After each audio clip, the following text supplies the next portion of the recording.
Hi guys, good morning. Happy end of the month of April. This month has been really good to a lot of us. This is the month I lost 3.8 million naira and learned a 3.8 million naira lesson. And the lesson has made me much wiser and better able to make better decisions going forward. All right, so I'm excited for the month of May because the lessons of April must yield dividends in May and June and throughout the rest of my life. All right, guys, I want to share some quick insights with you on a number of things. Number one, I want to talk to you about income. Income is basically what comes in, and for some people, it happens at the end of the month. For some other people, it happens at the end of the week. For some people, it happens every day. For some people, it happens every hour. For some people, it happens every minute. Now, you have to think about your income like a thing. And it started for me when a tanker came to our house to pour water in our reservoir. So while they were pouring in the water, initially we washed the tank and we had to, run out the dirty water. So when they were now filling in clean water, I was thinking in my small head that the only two ways to make a tank get full is to either stop fetching water from it and save every drop that comes into it, or you look for a source of water that will exceed the outlet so that your water leaving the tank will be less than the water entering. So when that tanker is pouring water into the tank, even if I on the tap, the tank will still get full because the tanker's pipe is bigger than the tap's nozzle, which would mean that the water leaving the tank will be far less than the water entering. Now, with this perception, I realized that money works the same way. Many times, the money that you are trying to save to get more money in your bank as savings, you can actually achieve the same result by just looking for a way to increase the money that you make. Most time people try to save money limiting how much they spend so that they can have more money, whereas what you could have been doing is to look for how you can use the money you are making to increase your money making ventures, and by so doing you are increasing the water entering your tank so that whatever you are removing from the tank will become insignificant, and you can afford to be spending 100,000 naira every day without it actually affecting your ability to spend tomorrow because of how much you make. Some people make more money in their sleep than they can spend when they are awake, and it's the fact. Many people don't understand it, and that's why you need to read books. One book that helped me was Rich Dad Poor Dad and Business of the 21st Century, and another information that helped me was the information about the cash flow quadrant. Okay, let me not talk too much about those things. If you have not heard about them, you should watch the next video I'm going to post along with this very audio. This morning, I want to share with you that there are some opportunities that come to you and they can actually change your life. But two emotions that prevent you from taking advantage of them are emotions of fear and doubt. That one stops you. Then, when you take advantage of an opportunity, an emotion that can also prevent you from making profit with it is greed. Greed actually is the reason why I'm losing 3.8 million naira this year. I had a business I saw I loved in January.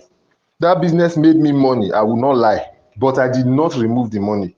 I continued to increase and increase and increase, reinvest and compound, reinvest and compound. At the end, I compounded to 3.8 million. Now it's looking like I'm not going to get any single dime from that money. And I've learned a very valuable lesson, which will guide my decisions going forward.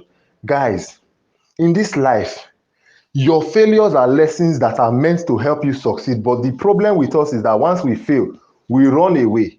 We don't try again. And at the end of the day, the lesson that the failure would have helped you, in fact, the failure will now become something that stops you. Failure is never meant to stop you. Have you seen a baby trying to crawl? He fails several times. He falls down several times. I saw a funny video. A baby was crawling. The baby was just sliding on the ground. Basically, he was moving his legs and he wasn't moving his hands. So they try and fail, but if they stop, imagine seeing an adult crawling.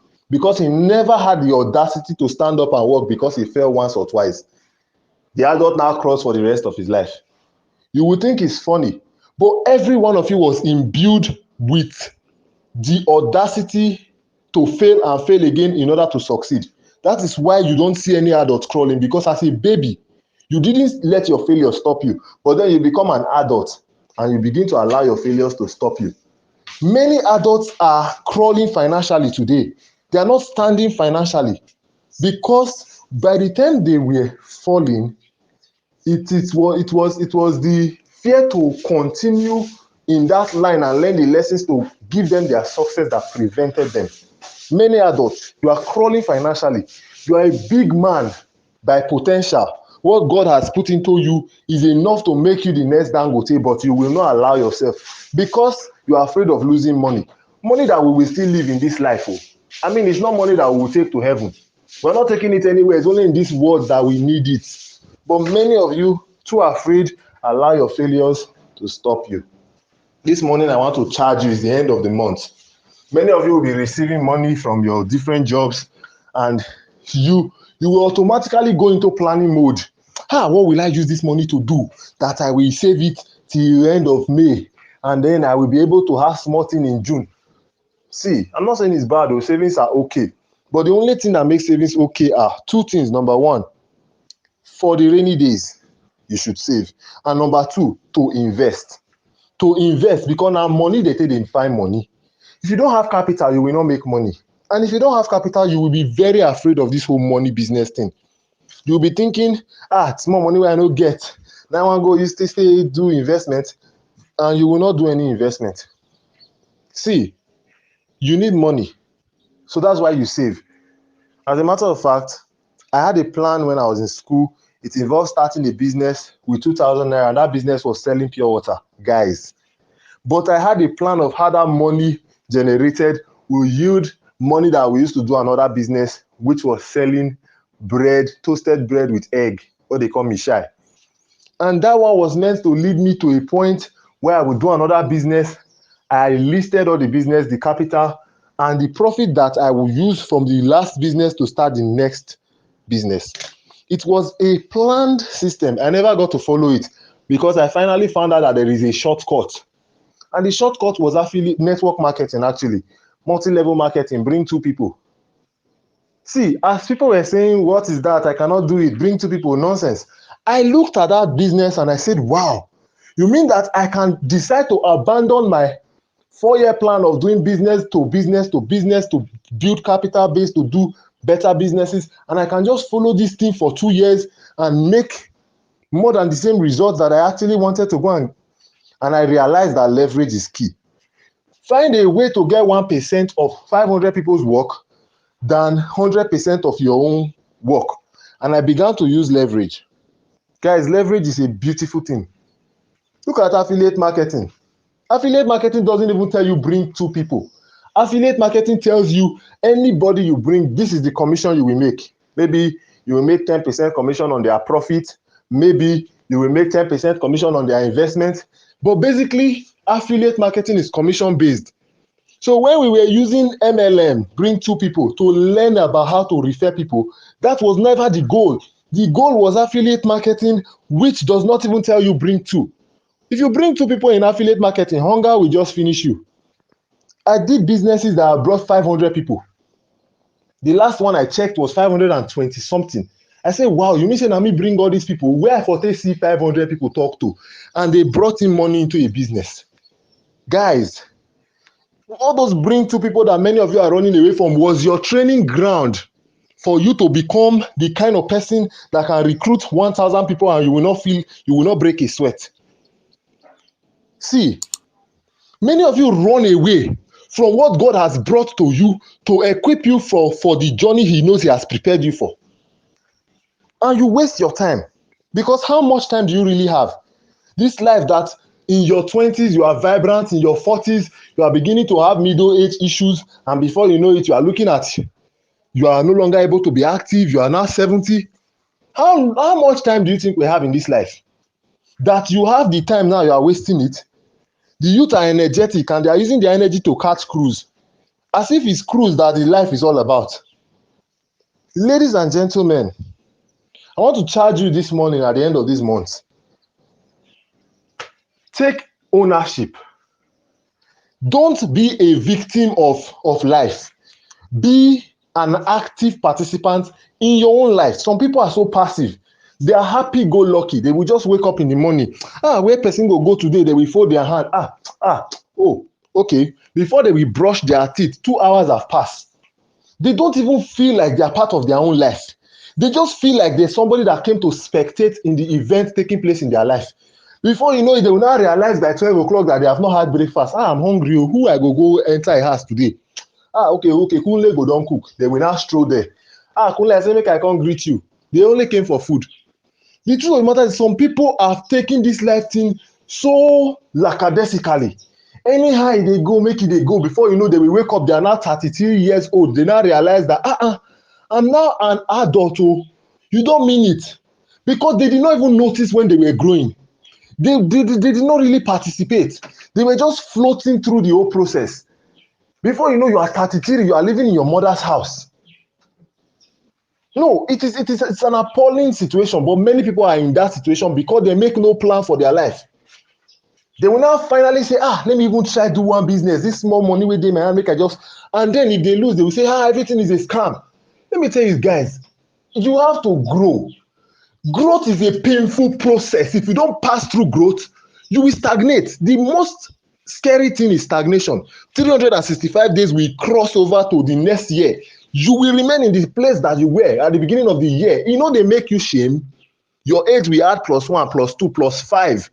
But they will come and check your growth. It's still where you are the same place you were. You are shouting Nigeria is going backward. Nigeria is going backward. Even you are going backward. You are not checking yourself. That's what the Bible said. You are pointing finger. You are pointing finger at Nigeria. Sometimes you should point that finger back at yourself and say, what am I really doing? Check yourself. Analyze your growth. Growth is painful, but if you don't pass through the process, you will stagnate. You prefer your comfort zone. In the morning, you are lying down. It's 9 o'clock. Will you not stand up? You say, I beg you. Person just tired. What the person want to do? You are tired. Some of you will say you are watching movie. They say, what are you doing here? You say you are blowing off steam. What time did you gather the steam that you are blowing off? Some of us are so fixated in this comfort zone of a thing, and you don't know how much is stealing your time. Another thing is procrastination. You now finally decide that no, this is my year. I will do something this year. I must do something. Look at my mates. Oh yeah, do this something now. I'm coming. Don't worry, I will soon do it. No, I'm thinking about it. I'm seriously coming on board this week. No, it's me now. Don't worry. By this time next week. Procrastination. See, don't let devil steal your time. This life, you can actually enjoy it, but you have to take executive decision and follow through. Some of you even make decisions and you are afraid of the consequence. I decided to invest now and I lose money. Where's Kunle? Kunle tell me about this business. Kunle must give me my money. That is a very foolish thing to do. Take executive decision and take responsibility for the consequence, good or bad, favorable or unfavorable. Be a man or a woman that takes a decision, stands by the consequence. My mentor told me when I was very young, I was 7 years old, this man told me something. He said, every decision has a consequence. Maturity is the ability to take responsibility for the consequences of your decision. At that stage of my life, I didn't understand it, but he took time to explain it to me. And that singular experience has shaped the way I make choices. I think about the choice, I make a decision, and I take ownership of the consequence. That is why people don't do this, and that is why you have people that will go and sleep with a girl. The girl gets pregnant and tells you she's pregnant, and you say, it's not me. Because you were taking a choice or a decision, but you were not prepared for the responsibility of the consequences that comes with that decision. You see it everywhere. Some people get married, they are not ready to raise children. And then you see bad children in the society. Street children becoming area boys. Area boys becoming armed robbers. Bad decisions everywhere. Take responsibility. Responsibility and maturity would have solved a lot of our problems. But everybody is pointing finger, looking for who to blame. Blame yourself and you will see yourself grow. Because when you look at yourself and say, now me fuck up, And then you look at how you can avoid that mistake going forward. You will grow. But then you see people are justifying rubbish, justifying nonsense. You will do rubbish, and they are even doing music to justify rubbish. Of course, I fucked up. Who never fuck up, hands in the air? So somebody will go and do nonsense now, and the next time you scold them about it, they will say, of course, I fucked up. Who never fuck up? That is not what it's supposed to be. It's supposed to be, I will not prepare, I will not repeat my mistakes. But everybody wants to make mistake now because they are going to justify themselves and say, of course, who never fuck up? Very rubbish things are happening in society. Nobody is saying anything. In your finances, rubbish is happening. You are not saying anything. Some of you want to resign your job. You know that job is not fulfilling. You are not passionate. You are waking up tired every single day of your life. You are angry. But you will not resign because you have no other thing to fall back on. Make a decision. Take a plan. Take ownership. We're entering a new month tomorrow. What are you going to do? Are you going to remain the same way you were? Are you going to grow? Will you embrace your comfort zone and die there? Literally die there? Or are you going to evolve? These are questions you should reflect on as we wrap up the month of May. Thank you.